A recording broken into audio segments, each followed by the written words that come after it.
തൃശൂർ കുതിരാനിൽ ജനവാസ മേഖലയിൽ വീണ്ടും കാട്ടാൻ ഇറങ്ങിയിരിക്കുന്നു. കിഴക്കേ രാമൻചിറയിലാണ് ഒറ്റയാൻ ഇറങ്ങിയത്. ഒറ്റയാനെ തുരത്താൻ വയനാട്ടിൽ നിന്ന് 2 കുങ്കിയാനകളെ എത്തിച്ചിരുന്നുവെങ്കിലും ഇതുവരെയും ദൗത്യം പൂർത്തിയാക്കാൻ കഴിഞ്ഞിട്ടില്ല.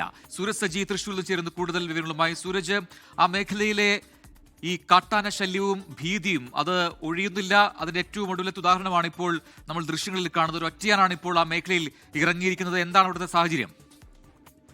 പ്രജിൻ, ജനവാസ മേഖലയിലാണ് ഇപ്പോൾ ഈ ഒറ്റയാൻ ഇറങ്ങിയിരിക്കുന്നത്. നിരന്തരം ആന ഇറങ്ങി പ്രശ്നങ്ങൾ സൃഷ്ടിക്കുന്ന പശ്ചാത്തലത്തിലാണ് ഈ ആനയെ കാട് കയറ്റുന്നതിന് വേണ്ടി വയനാട്ടിൽ നിന്ന് 2 കുങ്കികളെ അടക്കം ദിവസങ്ങൾക്ക് മുൻപ് എത്തിച്ചത്. പക്ഷേ കുങ്കികളെ എത്തിച്ചെങ്കിലും ഇതുവരെയും ഈ ദൗത്യം ഒരു പൂർണ്ണ തോതിലേക്ക് എത്തിക്കാൻ ഈ വനംവകുപ്പ് ഉദ്യോഗസ്ഥർക്ക് ആയിട്ടുണ്ടായിരുന്നില്ല. ഇതിനിടയിലാണ് ആന ഇപ്പോൾ ജനവാസ മേഖലയിൽ ഇറങ്ങിയിരിക്കുന്ന.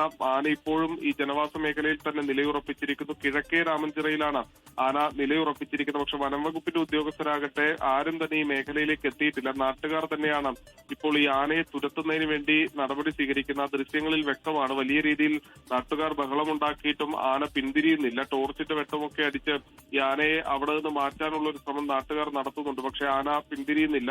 പലപ്പോഴും ഈ രാമൻചിറയിൽ ഇറങ്ങുന്ന ആന പിന്നീട് പ്രധാന പാതയിലൂടെ ഈ ജനവാസ മേഖലയിലേക്ക് എത്തുന്നതാണ് ഒരു പതിവ് രീതി. ഈ വീടുകളിലൂടെയൊക്കെ എത്തുന്ന ആന വലിയ രീതിയിൽ പരിഭ്രാന്തി സൃഷ്ടിക്കാറുണ്ട്. നേരത്തെ വനംവകുപ്പിന്റെ ഒരു വാഹനം തന്നെ ആന തകർത്തിരുന്നു. ഒരു വനംവകുപ്പ് വാച്ചറെ ആന ആക്രമിച്ചിരുന്നു. അങ്ങനെ ജനങ്ങളെ സംബന്ധിച്ച് വലിയ ആശങ്കയുണ്ട്. പ്രധാന പാത, അതായത് കുതിരാനിലെ ദേശീയപാതയോട് മീറ്ററുകൾക്ക് ഇപ്പുറമാണ് ആന നിലയുറപ്പിച്ചിരിക്കുന്നത്. അതുകൊണ്ട് തന്നെ ഈ ആശങ്ക ഇരട്ടിക്കുന്നു എന്നുള്ളതാണ് നാട്ടുകാർ ചൂണ്ടിക്കാണിക്കുന്നത്. പ്രജിത്ത്, ശരി. സൂരജ് സജിയാണ് തൃശ്ശൂരിൽ വിശദാംശങ്ങൾ നൽകിയത്.